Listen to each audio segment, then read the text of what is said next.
You know, a lot of people think of this place as a jail for kids. Get them off the street where they can't hurt us. But that's not what the juvenile home is about. This place is about helping our young people to get them off that path that they've been on that's going to lead to destruction. And so Youth for Christ is here in the building because they want to see these young people have that opportunity of faith in their life. We get to come together and say, okay, look at your life, where you were going. Where do you want your life to be 5 years from now? And if you get on that path again, where are you going to be? And as Youth for Christ, we get to come in and say, here's God's path. It's full of life and forgiveness and hope and peace and joy. You can go a better way. He can help heal you up. He can help get rid of that anger in your life. And it's an opportunity. This is an opportunity for a young person to get their life back on track, get it back in a better place.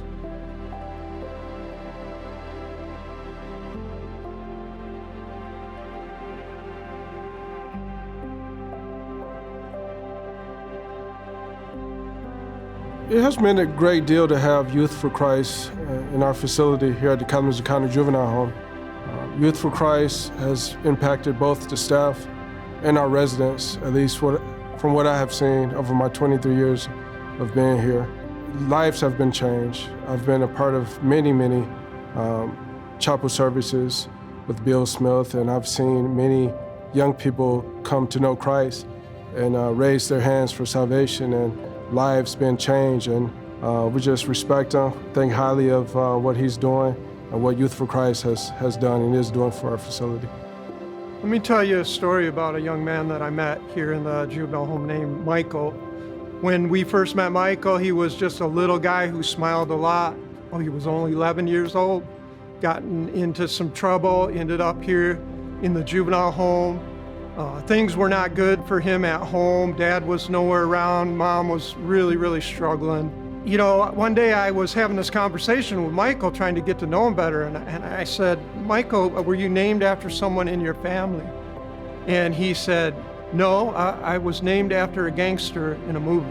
And over a period of 5 years, we saw him go from this nice kid become a hardened young man. There was this darkness and this hardness that had come upon him. But the thing about Michael is he came to every chapel service that we had. He came to every Bible study that we had, and he never missed, and he was always listening, and we're praying and praying for him to come to Christ. Going back a little, I started to write a weekly letter, and one night I was passing those letters out, and I gave Michael his, and I said, Michael, hey, be honest with me, are you reading these? And he looked at me and he smiled really big, and he said, I like them a lot.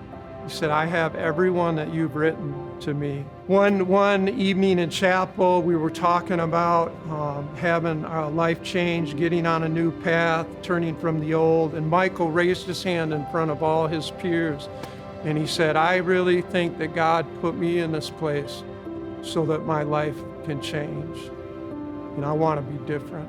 We saw Michael go from being a gangster to becoming a son of God.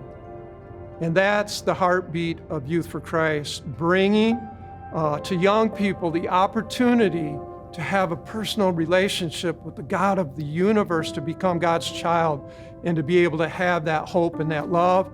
Then that healing transformation can take place in a young person's life.